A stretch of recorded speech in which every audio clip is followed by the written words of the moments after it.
자, 이 시간 하나님께서 주신 말씀 함께 보도록 하겠습니다.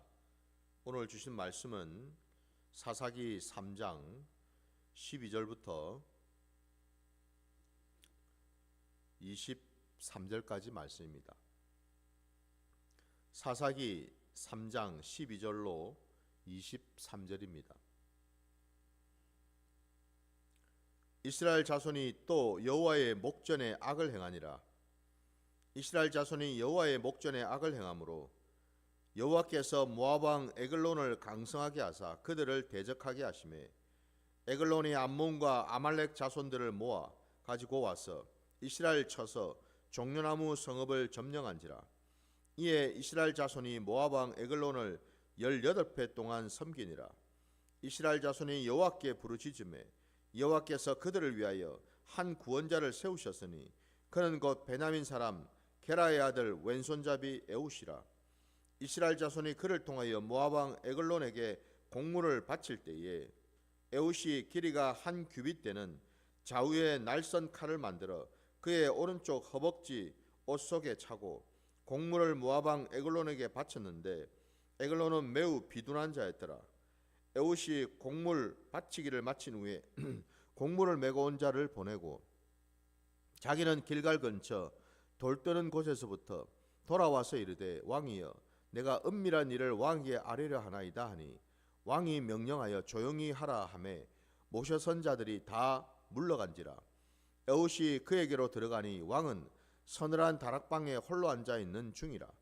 에웃이 이르되 내가 하나님의 명령을 받들어 왕에게 아랠 일이 있나이다 하매 왕이 그의 좌석에서 일어나니 에웃이 왼손을 뻗어 그의 오른쪽 허벅지 위에서 칼을 빼어 왕의 몸을 찌르매 칼자루도 날을 따라 들어가서 그 끝이 등 뒤까지 나갔고 그가 칼을 그의 몸에서 빼내지 아니하였으므로 기름이 칼날에 엉켰더라.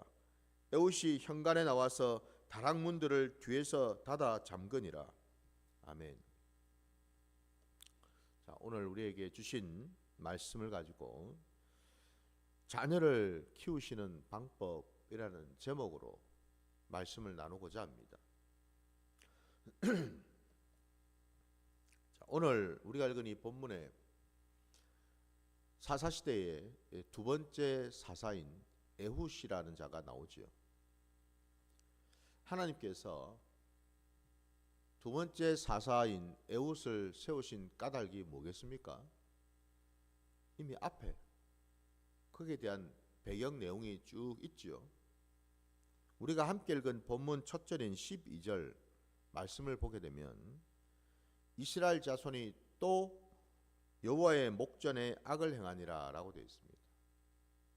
여기에 또라는 단어가 있지요. 그죠? 그러니까 다시 말씀드리면 첫 번째 사사였던 우리가 이미 앞에서 본 것처럼 온니엘이 있었는데 그가 죽었습니다. 첫 번째 사사인 온니엘이 죽고 나서 이스라엘 백성들은 또 이전에 그 죄악된 습성, 그 근성을 버리지 못하고 끊지 못하고 그것이 다시 올라왔다라는 사실입니다. 온니엘이 다스릴 때만 하더라도 이스라엘 백성들은 하나님의 은혜를 입어서 그들은 하나님의 말씀을 지키고 언약의 백성으로 살고 있었다라는 거예요. 그러니 그 땅이 평온하였다라고 분명히 말씀하고 있죠. 근데 그 사사 온니엘이 죽고 나자 언제 그랬냐는 듯이 또다시 그들은 이전의 모습으로 돌아갔다라는 사실입니다.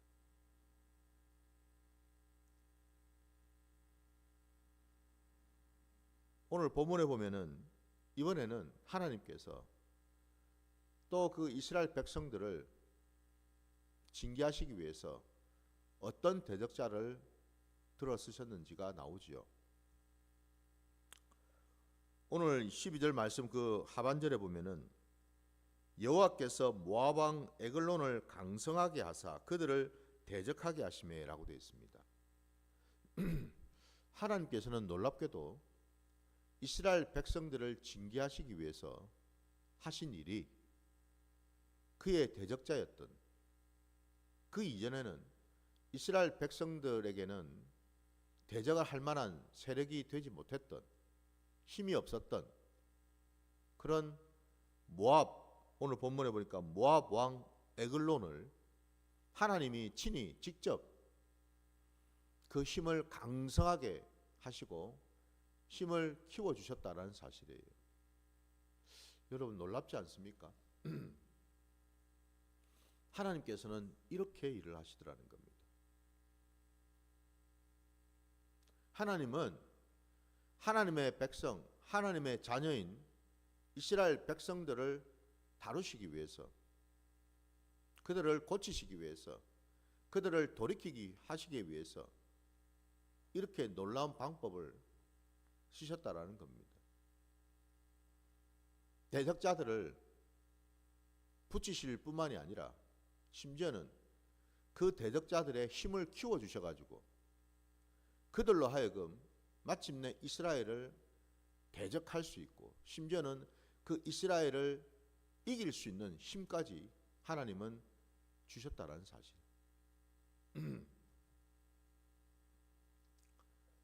지금 이 세상을 돌아가는 걸 한번 보십시오, 여러분. 말세의 때라고 우리가 얘기를 하지 않습니까? 이 말세의 때에 나타나는 징조들이 보입니다. 그 징조는 다른 것이 아니라 세상 곳곳에 여러분 돌아가는 어떤 환경이나 상황들 한번 보세요. 갈수록 세상은 더 바벨탑을 쌓아가고 있고 더 강성해지죠, 그죠? 더 세력을 키우고 있습니다. 교회 주변에 이단들이 얼마나 많습니까? 그 이단들은 어쩌면 교회들보다도 더 힘이 있습니다. 더 권력 있고 더 풍요롭습니다. 경제적인 부를 누리고 있어요. 그걸 가지고 교회도 사들이고 땅도 사들이고 세력을 확장하고 있죠, 그죠? 그에 비해서 하나님의 교회, 하나님이 창세전에 예비하시고 계획하신 그 교회의 모습은 나날이 위축되고 줄어들고 있죠, 그죠? 이 사실을 여러분 한번 잘 보시기 바랍니다. 이게 단지 그냥 눈에 보이는 게 다가 아니다라는 것을 알 수가 있죠. 오늘날 이 사사시대처럼 하나님은 하나님이 세우신 교회, 이 땅에 예수 그리스도를 통하여 십자가의 그 피로 세우신 그 교회를 하나님은 그냥 두시지 않으신다라는 거예요. 주변에 세상을 통해서, 권력을 통해서, 심지어는 이단을까지도 하나님은 들어서셔서 하나님은 때로는 교회를 책망하시고 때로는 교회를 징계하시고, 그래서 뭐예요?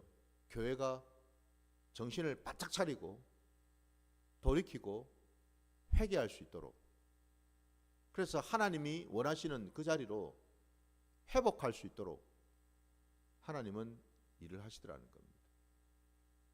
사사시대나 지금이나 다를 바가 없다 이 말입니다, 여러분.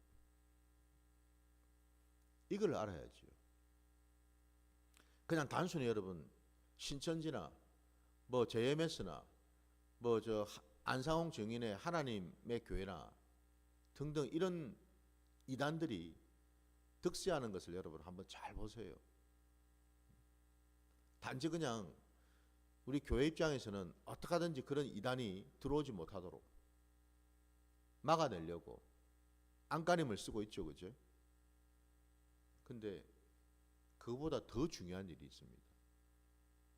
그게 뭘까? 오늘 본문에 말씀에 나온 것처럼 그조차도 여러분 세상의 세력이나 이단의 세력조차도 따지고 보면 다 하나님의 주권 아래 있는 거죠. 하나님의 주권이 작용한다라는 겁니다, 여러분.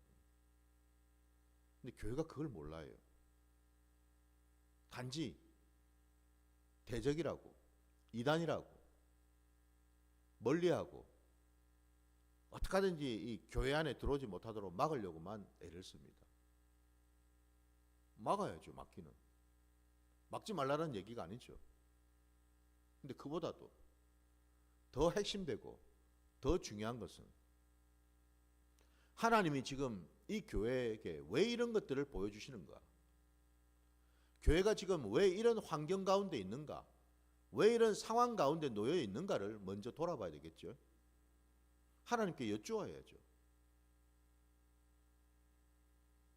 그리고 무엇보다 우선해서 교회가 해야 될 일은 하나님 앞에 나가서 철저하게 회개하는 거죠. 회개해야 된다라는 겁니다. 왜 하나님이 이들을 교회 곁에다가 붙여두시고 교회를 때로 힘들게 만들고 교회를 위축시키게 만들고 있는지를 돌아봐야죠. 이게 우선이거든요. 근데 우리가 정작 해야 할 일은, 본질적인 그 일은 놓쳐버리고 하지를 않더라는 겁니다. 가면 갈수록 회개가 사라지고 있죠. 회개를 안 합니다. 이미 한국 교회가 상당히 많이 박제화되어 버렸습니다. 상당히 많이 형식화되어 버렸습니다. 예배도 형식적으로, 찬양도 형식적으로, 기도도 형식적으로, 말씀 보는 것도 형식적으로. 그게 전부 다 여러분 다 어디로부터 연유가 될까요? 정말 하나님이 이 시대에 주신 말씀을 제대로 깨닫지를 못했기 때문에 그렇다라는 거예요. 말씀은 다 보지요. 말씀 다 전하지요. 말씀 다 가르치지요. 교회에서 그거 안 하면 뭐 하겠습니까? 다 하죠, 여러분, 교회에서. 근데 중요한 것은 정작 이 시대의 징조를, 이 시대를 분별할 수 있는 그런 말씀이 없더라 이 말입니다. 그래서 오늘날 참 한 사람의 하나님이 세우신 선지자가 필요합니다. 칠흑같이 어두운 그 밤에 하나님의 그 생명의 빛을, 진리의 빛을 비춰줄 수 있는 그 선지자가 필요하다라는 거예요. 하나님께서는 오늘 본문 15절 말씀에 보면은 베냐민 사람 게라의 아들 왼손잡이 에훗을 사사로 들어 쓰십니다. 우리가 알고 있는 것처럼 베냐민 지파는 뭐 그렇게 힘이 있는, 세력이 있는 그런 지파가 아니죠. 그러나 어쨌든 하나님은 이 베냐민 지파도 들어 쓰시더라는 거죠.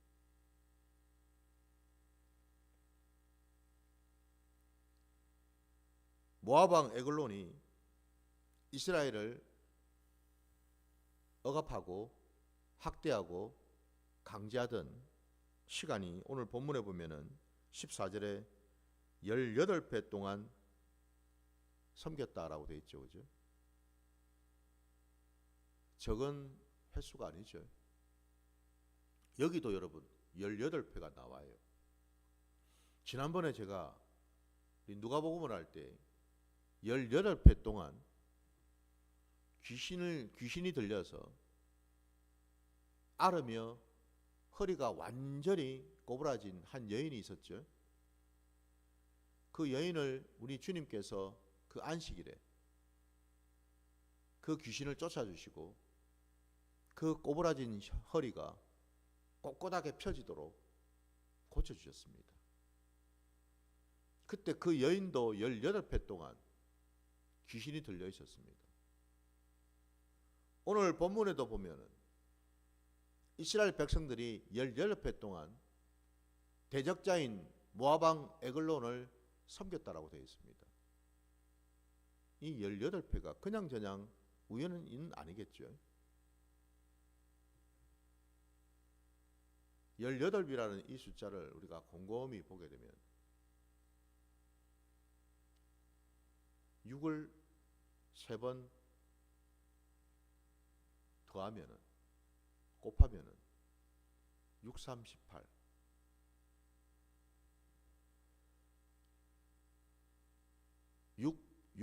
6이 나오죠. 그죠? 어디서 많이 본 숫자 아닙니까? 우리 요한계시록에 사단 마귀가 자기 수하에 사람들을 가두기 위해서 종로로 시키기 위해서 666이라는 그 표를 받게 하죠. 바로 그때 그 666 오늘 18회라는 숫자하고 일치하잖아요. 이게 단순히 우연일까요? 666은 그래서 여러분 그 표는 베리칩이 아니에요. 여러분 그 666은 상징적인 숫자이고 상징적인 의미를 가지죠. 사람의 수, 세상의 수, 사단 마귀의 수, 이 세 수가 연합하고 합쳐진 수. 하나님을 대적하고 하나님과 상관없고 하나님의 진노 가운데 있는 수. 그게 18이라는 수 아닙니까, 여러분? 666입니다. 그 시간을 지금 이스라엘 백성들이 겪고 있다 이 말이에요, 여러분. 꼼짝달싹할 수 없이 완전히 온몸이 묶여가지고 마치 18배 동안 허리가 완전히 꼬부라져가지고 하늘 한번 쳐다보기가 힘든 그런 신세, 그런 처지가 지금 되었다라는 거잖아요. 아니 이 이스라엘 백성들이 모압 왕 에글론의 지배를 받기 전까지만 해도 얼마나 룰루랄라 하면서 살았겠습니까? 아이고 이제 뭐 온니엘도 죽었겠다. 우리를 더 이상 강제할 사람도 없고 맨날 말씀 보라고 하는 사람도 없고 맨날 하나님 말씀 지켜야 한다고 하는 사람도 없고 얼마나 좋습니까? 내 하고 싶은 대로 내 본성대로 내 죄성대로 자유롭게 살 수 있으니 얼마나 좋아요. 이것도 하고 저것도 하고 이것도 쳐다보고 저것도 쳐다보고 이 일도 하고 저 일도 하고 얼마나 좋아요, 여러분. 그전에는 이것도 하지 마라 저것도 하지 마라 이것도 해서는 안 된다 저것도 해서는 안 된다 얼마나 불편했습니까? 근데 이제는 그럴 필요가 없잖아요. 누구도 그렇게 말해주는 사람도 없고 그러니 얼마나 즐겁고 좋았겠냐 이 말이에요.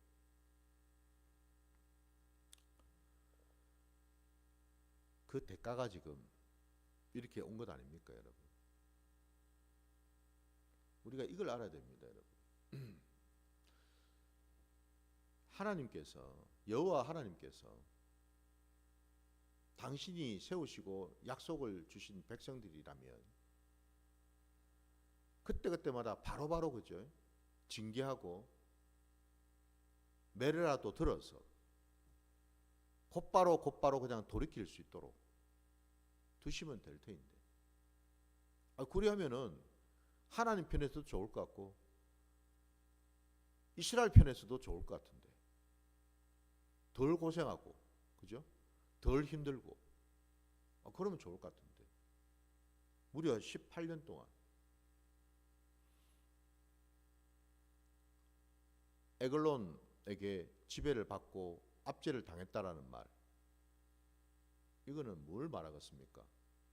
그만큼 이 8회 동안 18회 동안 에글론으로부터 압제를 당할 만큼 우리 안에 이스라엘 백성들 안에 뭐가 많단 말입니까?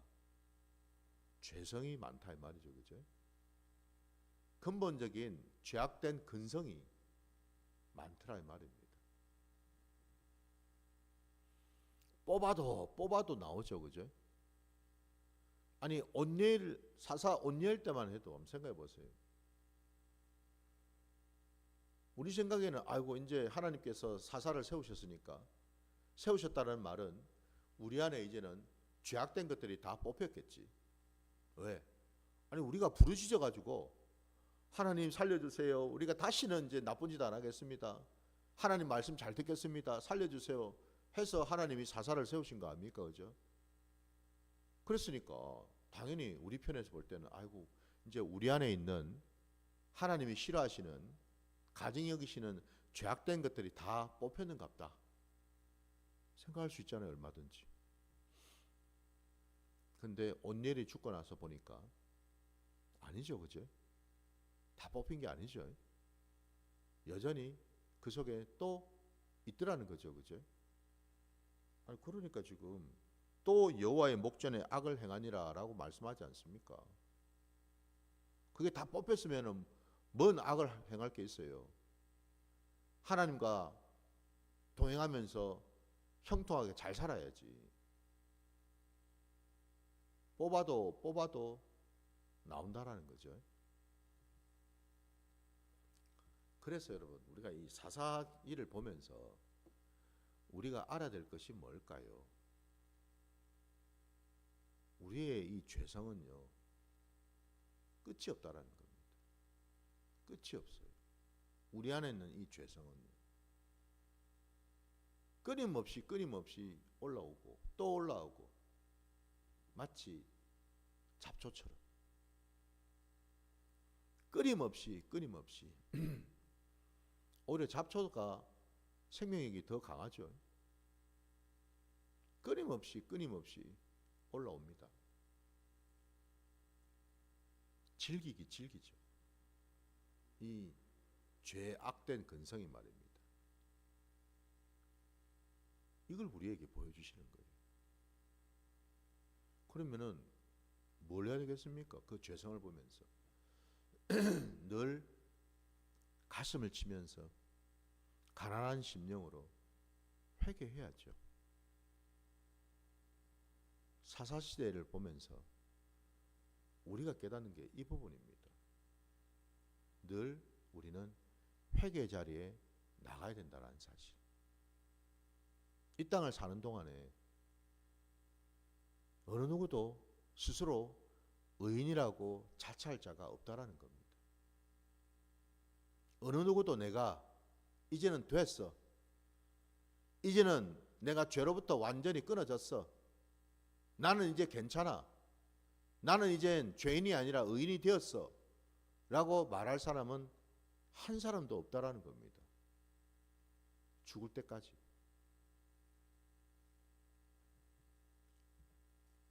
이게 여러분 사사시대를 통해서 우리에게, 자녀인 우리들에게 우리의 여호와 하나님 아버지께서 보여주시는 말씀이죠.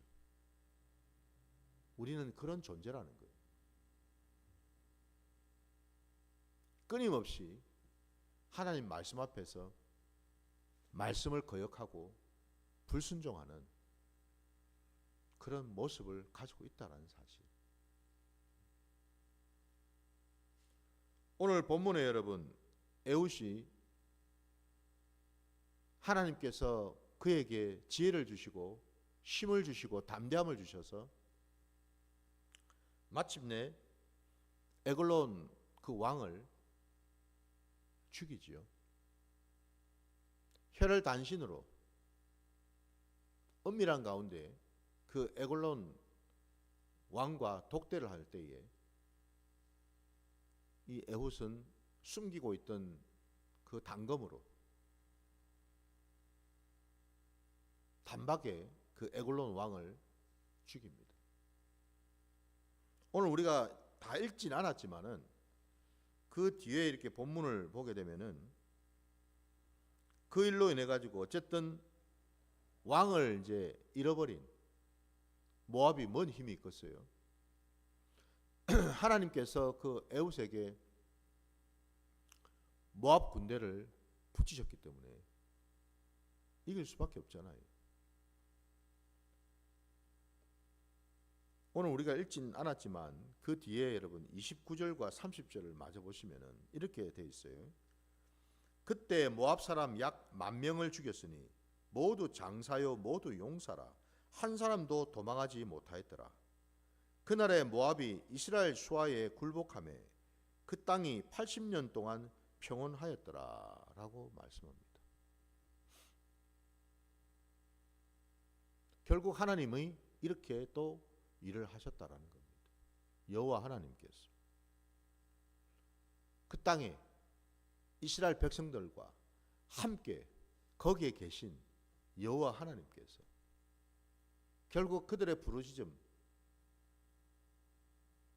들으시고 그들을 완전히 멸하거나 죽이지 아니하시고 또 한 번의 기회를 주셨다라는 거죠. 그죠?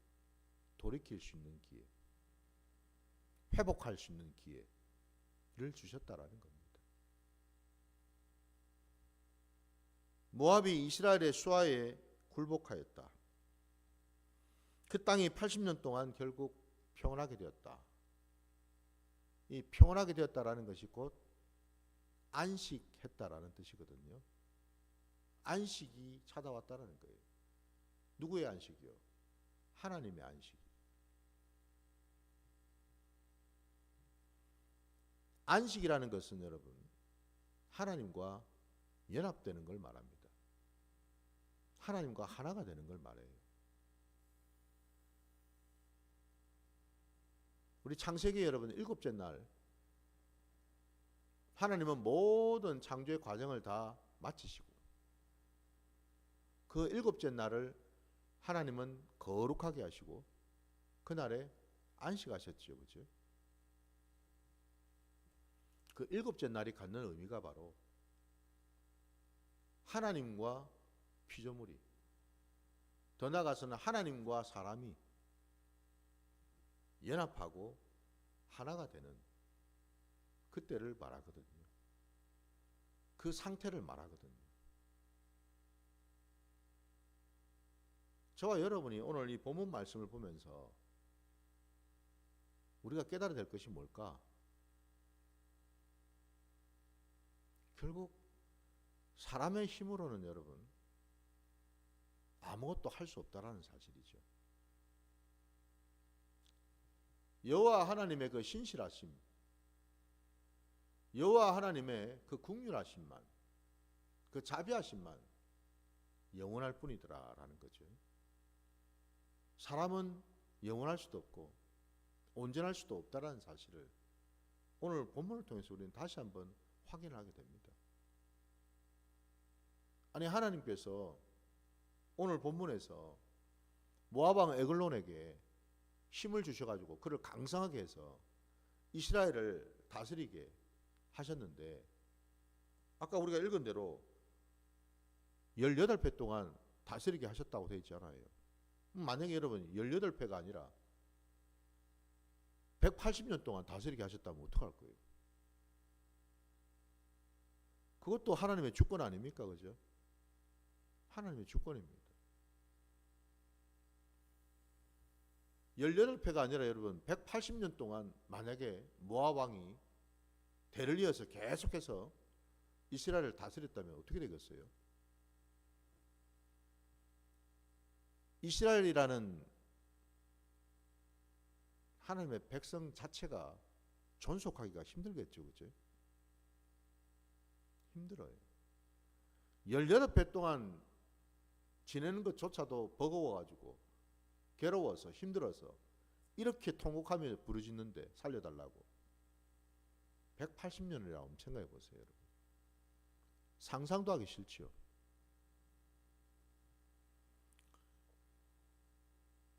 저와 여러분의 삶의 자리에서 우리가 여호와 하나님 앞에 나가서 구할 것이 뭐겠습니까? 우리의 죄를 여호와 하나님 앞에 자복하고 회개함으로 우리도 이들처럼 여호와 하나님의 그 긍휼하심, 자비하심을 구하는 것밖에 더 있을까요, 여러분? 우리가 이스라엘 백성들보다 더 나은 존재인가요? 우리가 더 믿음이 더 좋습니까? 우리 실력이 더 나은가요, 여러분? 우리 신앙이 더 높습니까? 이들보다도? 아니거든요, 절대로. 그렇지 않다라는 겁니다. 똑같든지 그보다 못하든지 우리 신앙의 모습이 그렇습니다. 그러면 알아야죠. 우리 주제를 파악해야죠, 여러분. 내가 지금 뭘 해야 되는 때인지, 어떻게 여호와 하나님 앞에 나가야 되는지를 알아야죠, 이제는.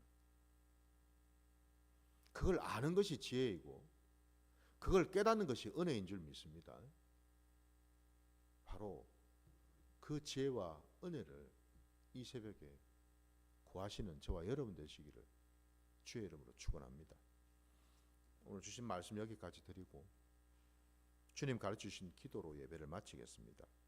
하늘에 계신 우리 아버지여, 이름이 거룩히 여김을 받으시오며 나라가 임하시오며 뜻이 하늘에서 이루어진 것 같이 땅에서도 이루어지이다. 오늘 우리에게 일용할 양식을 주시옵고 우리가 우리에게 죄전 자를 사하여 준 것 같이 우리 죄를 사하여 주시옵고 우리를 시험에 들게 하지 마시옵고 다만 악에서 구하시옵소서. 나라와 권세와 영광이 아버지께 영원히 있사옵나이다. 아멘.